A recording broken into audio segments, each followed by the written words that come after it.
Hello. Someone asked me about executive dysfunction. At first, I had no idea what it was, so I was interested. That's when I realized it was something I used to really suffer from, and it might be something you deal with too. Whenever I wanted to do something, I just couldn't. I used to think I was lazy or ungrateful for the opportunities I had. I'd always beat myself up thinking I was the problem. But after I did some studying, I now realize I was experiencing executive dysfunction. So if you can never seem to start, this is for you. Executive functions, to put it simply, are the command centers of our brain. They help us plan, organize, and actually do things. They help us regulate our emotions and even solve problems. As you can imagine, our executive functions are really important to us.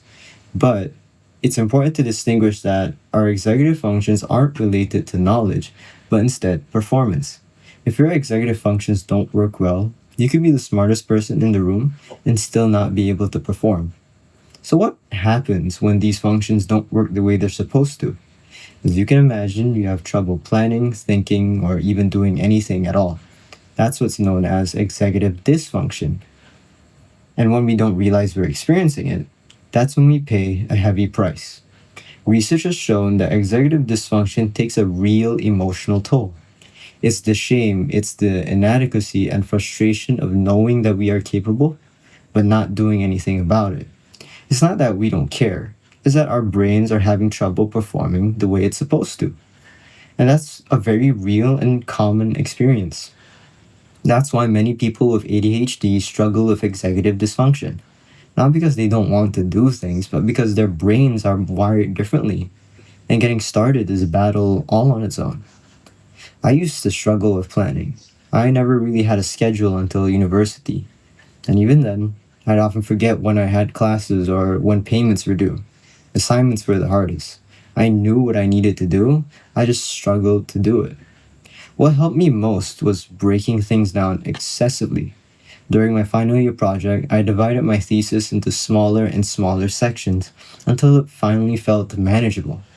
That small shift gave me motivation because since my tasks were smaller, I thought it'd be easier to do. Another thing that helped me was actually externalizing my brain. Moving my thoughts into real life objects helped lighten the load.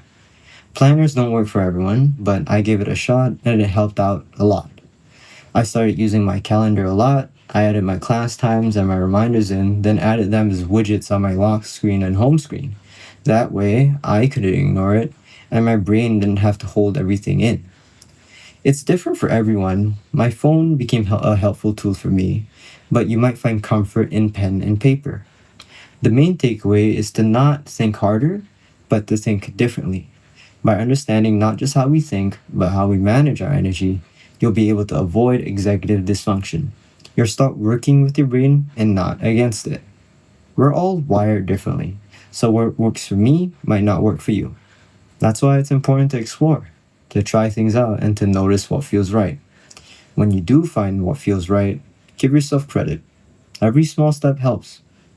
And when you do that, you'll realize that the thing that you've been dreading doing all along wasn't so bad after all.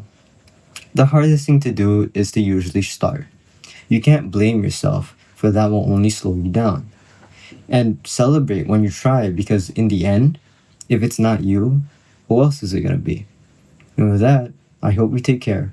Until we see each other again, goodbye.